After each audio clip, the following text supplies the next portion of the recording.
Well, good morning, friends. Mark Holmes here, of course, with my buddy Cowboy Joe Boo, as well as Joe Bear in the house. And as always, I want to thank you all for watching, commenting, subscribing, and being part of the Joe Boo Sports Report. Without you guys, as well as you ladies, you know that this literally does not work. So let's get open for business here, and let's wake up the football gods here on this Taco Tuesday. And I hope all your taco dreams come true. I think I'm going to make me some shrimp tacos today. Yeah, I think some shrimp tacos are definitely on the menu. Well, we are done with the draft, and we are here in day number 2 of phase number 2 of the Dallas Cowboys actually doing workouts on the field with the coaching staff. We're already into May. Come June, it's kind of quiet. Then the end of July, it's training camp, guys. August, preseason. September, the season is upon us. We have made it through the NFL winter. We have our new pieces here working out with the Dallas Cowboys, they will be here working out the Dallas Cowboys come next week. So everything is moving right along. I don't know how you guys feel about what we did in the draft, but the reality is nobody really knows. Mel Kiper Jr., of course, who always seems to have bad things to say about the Dallas Cowboys draft and the Dallas Cowboys in general, like most people. You know, yesterday it was so interesting that Ian Rappaport literally, it's just like they cannot keep the Dallas Cowboys out their mouth, literally came out and said the Tennessee Titans moved up 3 spots. And I have to wonder if they thought that the Dallas Cowboys were going to take a quarterback. And so they figured they needed to get in front of them. Everybody in the city was like, what? Did you literally just pull that out your ass? Because that's what it's real. Honestly, you pulled that one out your rear end. They know that anytime you mention the Dallas Cowboys, you are going to get paid. And that's just the way it is when you are a fan of the Dallas Cowboys. And it's so amazing because I have like it almost feels like last spring when the locusts were descending on us. You know, the 17-year locusts were out. That's what it honestly feels like with Eagle fans. I don't understand. Now, I do watch Philly 500 from time to time. He is my boy and things. But I don't honestly just live to be on Eagle channels. Yet these Eagle fans, I don't know what they do with their weren't Dallas Cowboy channels to go ahead and go and run to. And so, of course, they're running, of course, to us to talk smack and everything else. And they believe they've already won the division. It's already sold up. The question is how far will they go in the playoffs? And I have to say, you guys need to slow your roll a little bit. And you better hope that it happens, because if it doesn't, I'm truly going to troll the hell out of you. Just letting you know right now, the way you guys are coming in here and talking smack, payback is a bitch. Okay, so Stephen Jones. Catboy can actually now start getting into free agency without worrying about losing compensatory picks. As of 4 o'clock yesterday, if you sign a free agent, it doesn't matter if you sign them for $50 million, it won't lose any of the compensatory picks that you already have banked. And it looks like we're going to have a 4th and 2 5ths next year. And this year, we use those 5th-round picks. We really use those with hopefully guys that are going to make the team. And maybe, just maybe, the Dallas Cowboys will get the Micah Parsons 2.0, depending on the recovery. Damon Clark, LSU, one of the best linebackers in the history of LSU. And that says a lot. I want you to look at the numbers over here that I didn't even realize how good it was compared to Nakobe Dean. Now, Nakobe Dean, of course, the Eagles are, they're going ape crap because they're like, man, we got Nakobe Dean, who has the pectoral muscle. See, this is where you can kind of compare apples to apples, because both of these players were discounted because of injuries. The difference here is Nakobe Dean had a torn pec muscle, a severely torn one, which he did not get surgery on. Now, he's saying he's going to be involved in rookie minicamp. Now, of course, these are non-contact. So in some regards, and yeah, that can make sense because you're mostly running around. You're not hitting. You're not really doing things full go. The thing is typically a severely torn pec muscle does not heal on its own. We're talking about it being ripped off of the bone is what that means. That means it has to reattach. And if you don't have your pec muscles as a linebacker being able to pull and grab and be able to shed blocks, that's a problem.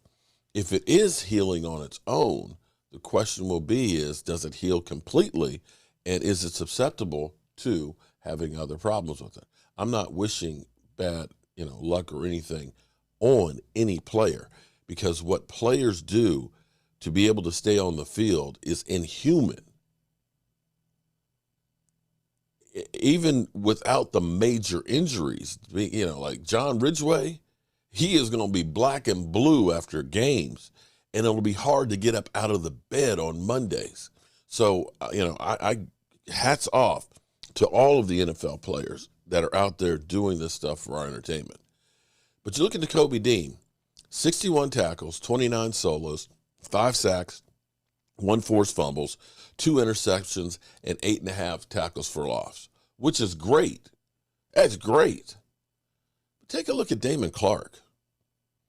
136 total tackles, 78 solo, 5.5 sacks, 2 forced fumbles, 1 fumble return, 1 interception, 15 tackles for loss.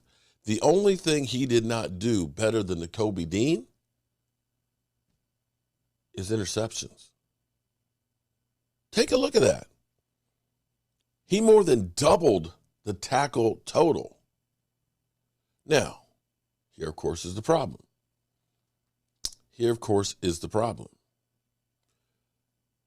Disc issue, and had disc fusion surgery done. Stephen Jones, who is always very optimistic about injuries. Now, one thing we can say about the Dallas Cowboys is the Dallas Cowboys are better at medical. Their medical staff pretty much is really, really good. They were the ones when most people thought that Jalen Smith was never going to play again that said he can play again. And they were right. The same thing now they went through with Van Der Esch about his injury issues. So they're used to dealing with a lot of injuries because the Cowboys take a lot of risk on injured players. And so for the Cowboys to go through and say, yeah, we believe that they can heal, then that's cool.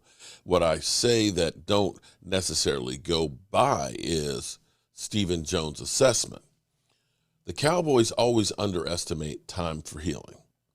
They told us when Neville Gallimore hyperextended his elbow, he might be ready by week 3. Well, it was week 11. Tristan Hill, coming back from his ACL, they said he should be ready in the middle of training camp. It was like week 9 or 10.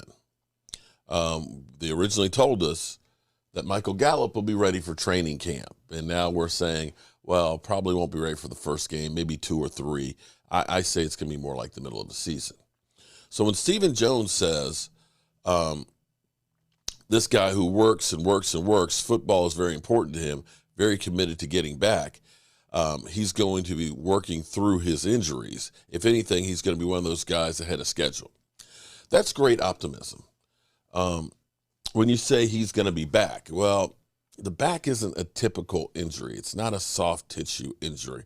And so I started doing some research into exactly what's going on. Now, this is not having precedent of having the surgery. Peyton Manning had vertebrae in his neck fused together. Gronk has had this done a couple times, but Gronk, of course, has been having back issues for a number of years.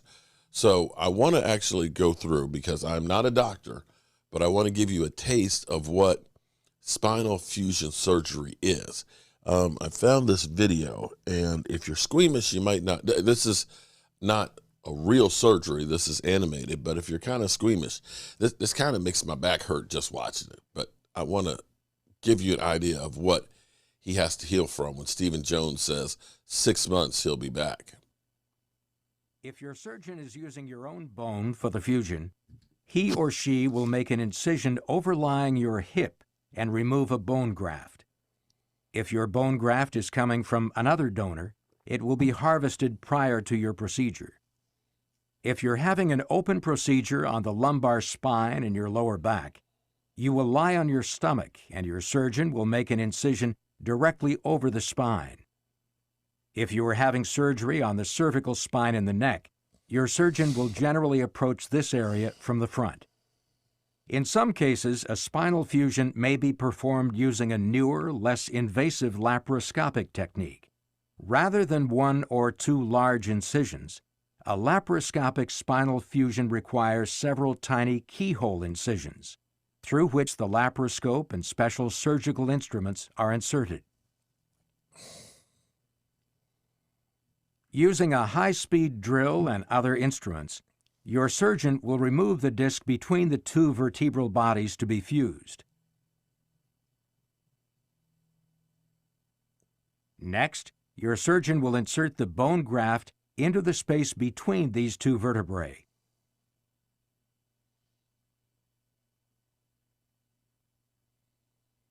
He or she may also place a plate and screws over the graft to hold the vertebrae together until they fuse into one bone.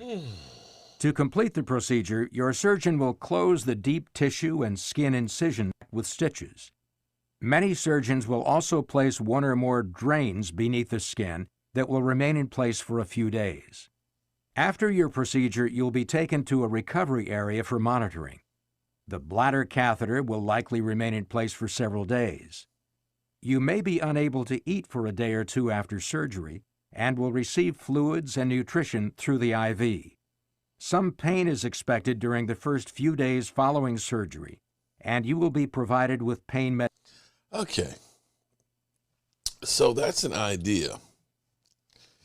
That's an idea. So literally, we've taken a piece of bone. And again, I don't know the exact extent of what his surgery was. We don't know.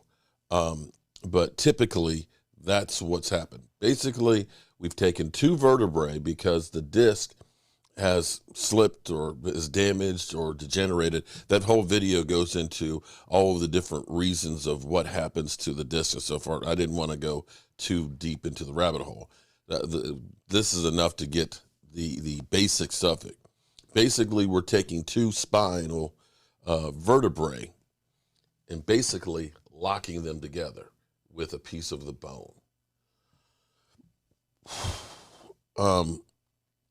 Once they're fused together and completely healed, you're okay. The problem is you lose some of that flexibility because your vertebrae is made for you to be able to move around. Now, having two of them together may not be that bad. So I don't know if he's going to be ready in 6 months. He just had the surgery in March, April, May, June, July, August, September. To me, this is one of those ones where, yeah, you might be able to be out there in 6 months, but then you're talking about not having an off season, not having a training camp, and so on. I'm not sure that you look at this and say, yeah, we're going to hurry up and rush you back on the field. This, to me, would be one of those ones that it may be actually better to redshirt him, because this could be the guy that you're looking at down the road. And typically, your rookies don't come in and have an impact like a Micah Parsons. And see, this is the great thing for the Cowboys. We're sitting here looking and saying, what are the guys that we drafted this year going to do? What we really should be looking at right now is, what are the other guys that we drafted last year now that they've had a chance to get their man body on them? And by that, I mean, that extra muscle in the off season, that they've now actually had an off season, because you literally go from college football and the combine to the draft to then starting to work out in the NFL. You don't really have an off season when you go transition from being a college athlete to a professional one. So I'm going to say that this may be a good move by the Cowboys. And so that's all I got for you right now this morning. I want to say I appreciate you guys. Great live stream last night. Shout out to my man DMV coming through and bringing us all the knowledge from what he found out in Vegas. Not everything that happened in Vegas stayed in Vegas. And with that being said, I've got some work to go do, and I'll see you later on today. Mark Holmes here, and as always, I want to thank you all for watching, commenting, subscribing, and being part of the Joe Boo Sports Report.